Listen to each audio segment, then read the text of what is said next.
So, in the second to last episode of the first season of Star Trek Picard, entitled It in Arcadia Ego, Part 1,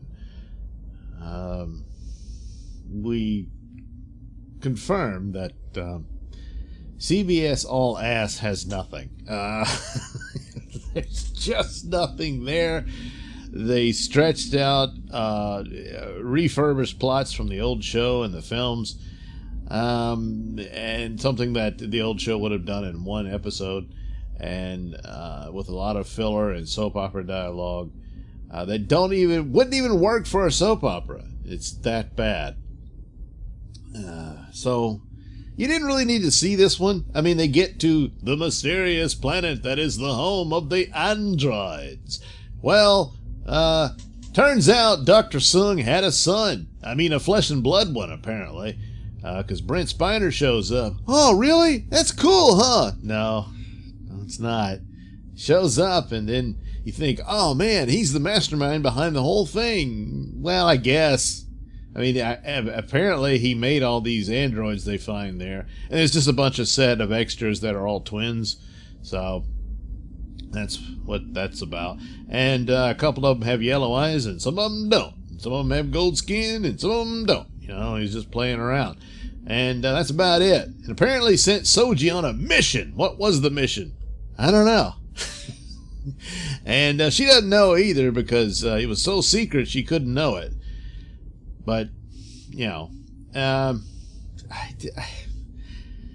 just nothing here. It's obviously made it up as they went along. They get to the planet, and they're all in these, you know, bohemian, futuristic, colorful, the same crap you always see when you go to some place that's supposed to be like paradise or whatever. Well, when they get there, of course, they have to fight the Narek ship, who managed to follow them through the super warp that they went through. And all of a sudden, the Borg cube shows up, because that's what 7 of 9 is here for. She's just there to show up to save the day for a second or two, and that's it. The Borg cube crashes on the planet, so it's kind of messed up, but it still has some working components, and I guess they'll fit that in for the ultimate battle at the end of the series, you know, the season. Probably should be the end of the series, but and so there she goes. There's 7 of 9, yay! And then we get Brent Spiner. Hey, look at that! For a brief moment, I thought they were going to reveal he's actually Lore. Because he really started to sound like him, because at the end everything goes wrong, of course. Turns out there's a traitor amongst the androids. She's really evil. She looks just like Soji, but she's evil. She's got gold skin and yellow eyes. And she can do the Vulcan mind meld because she really studied it hard. That's not how that works. I mean, unless you deliberately made this particular android and were able to copy Vulcan physiology, I suppose, in this android body, so that she's able to do this, then I guess that works. But that's not what they said. But of course, in this era of the audience is required to fill in the blank for the scripts that the writer was paid to do, that's what you got to do. You just got to guess at the explanations for this. So she's able to read the mind of Agnes, so she can see the horrible prophecy. But it wasn't meant for the organics. It was meant for the synthetics. And so now she's evil, and she wants to fulfill the prophecy and wipe out all the organic people, which, gee, didn't see that coming. So they're going to have to destroy the Romulans and all the organics and everything by contacting this other synthetic society. So, yeah, there's another one. Somewhere they're going to set up this beacon. So apparently originally the idea was this ancient prophecy was left behind by an ancient civilization that was warning future civilizations that synthetic life forms destroy everything. So this is what the Romulans, with their Bene Gesserit, or Jat Vas, were worried about. And so now what does evil Soji do, or whatever her name is, I can't remember, she actually kills one of her sister androids to free Narek, because that's part of her plan, I guess. I don't know. But she just wanted, I guess, the murder of one of her own to rally her other androids in her cause to destroy all organic life. Meanwhile, you got Sung's son, and they seem to be okay with him, and he manages to talk him into letting Agnes live. And Picard, well, he's got to be in a house arrest. So I guess, well, maybe they'll reveal that he's not really a flesh and blood guy. There is a scene where he's talking about transferring consciousness into an android body, and he's got one being made, which is another thing that was discussed in the series. Yeah. So, we'll just take that too. Why not? I mean, at least that's part of stealing from old Star Trek rather than stealing, you know, from Star Wars, Firefly, Dune, etc., etc. Anyway, so yeah, so they're gonna need this other synthetic society that's somewhere out there in order to battle the oncoming Romulan armada that's arriving. Maybe that armada should do something about restoring their people and their society, you know, instead of living like refugees. But they still haven't. They're not going to bother explaining that. How in the world do they end up like that? Just when their home planet gets destroyed. Okay, but that's not going to destroy the Star Empire. So, no, just move on. Don't bother explaining that. But the androids, the only spaceships they got are these giant flowers. That's right. Giant flowers. And looking at them, I thought, well, were these some sort of bizarre spacefaring alien creatures that they formed some sort of symbiosis with, or what? No, I don't know. They're just these flowers, and they had 15 of them, but they only have 10 left because the other 5 got destroyed rescuing Picard's ship from the Romulan attack from Narek, and I don't know. They crashed the cube and whatever. It's so stupid. It's so lazy. And I mean, there's a lot of this production work and costumes and special effects. Those people worked hard. They did. But oh boy. Meanwhile, the ship that they were on, Rios' ship, which I can't even remember. Did they ever name it? I don't know. We'll just say it's Rios' ship.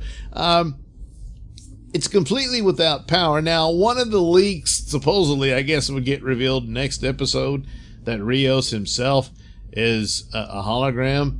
Well, there's no power in the ship, and he's just sitting there. Now, maybe he's a completely autonomous holographic entity,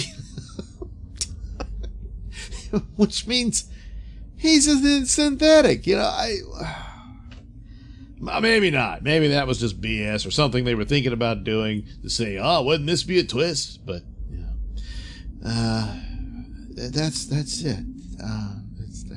It's no good. It's just no good at all. Then there's the scene where they reveal that, yes, Picard is terminally ill from his degenerative brain disease. And one of the plots that they stole this from Brian Fuller's pitch is that Picard would be tempted to link back up with the Borg in order to, I don't know, maintain his consciousness or what have you, so it wouldn't be deteriorated by his disease, the Borg implants. And then, of course, well, he'd become more Locutus than Picard, and maybe they would set that up for the next season where he has to battle between, and ultimately probably have to give it up and then die. You know, it would be a hero's death at that point. But I don't know. I'm only guessing. Obviously, it would have gone in a different direction, but it was only the pitch. So once they stole his ideas for the setup of the series, they had nothing left. And so they stole from the old series, which were plots that were resolved. So there was nothing really to do. And that's why I had a lot of filler episodes and stretching and soap opera stuff. The soap opera, which of course is predictable, which basically is the romance between Narek and Soji.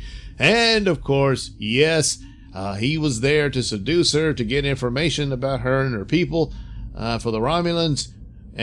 But falling in love was never part of the plan. And he fell in love. Meanwhile, Soji's so mad at him because she hates him because she loves him. Yes, because he made her fall in love with him. And damn it, she loves him. And that's it. I mean, even his creepy incestuous sister blurts out the whole plot for his character. You know, she tells him not to fall in love with her, and she keeps saying you're in love with her and all this sort of stuff. So there you go. I mean, look, Days of Our Lives and Young and the Restless, probably still doing it. I think those shows are still on the air, and probably did it better. You know? So that's about it. Oh God, you know, this is what you do with this, right? I mean, the thing about Patrick Stewart is that he was apparently all on board for this crap, unlike poor Mark Hamill, who protested all this, but no one listened to him. And now here we have this wasted opportunity for one more great Captain Picard story, and you're not gonna get it. So at least Patrick Stewart apparently had fun, you know, before he retires, you know, because this opportunity is not coming again. So there you go, another franchise disrespected and squandered by people who just don't have any ideas. They don't know what to do. They slap job stuff in here. So this was just awful. It's just you can't really, I suppose if you really looked at it, there's some preaching in it or a sermon, but it's not even that. It's just lazy crap. And the forced emotional scenes with characters that have had no development of relationship between them. I mean, at the very least, they needed another Next Generation character to be a character within the series so that Picard's, you know, terminal illness would have more impact. Instead, it's these people he's only just met. They set up Raffi as having been someone he had a relationship with, you know, I don't know, 10 years ago or whatever it was. But that's kind of shoehorned in when one of the other characters would have been perfect for that. And most notably, Beverly Crusher. But just no, for, you know. So, what a waste, huh? Yeah. So, boy, I guess the next episode will turn it all around. No. That's just too bad.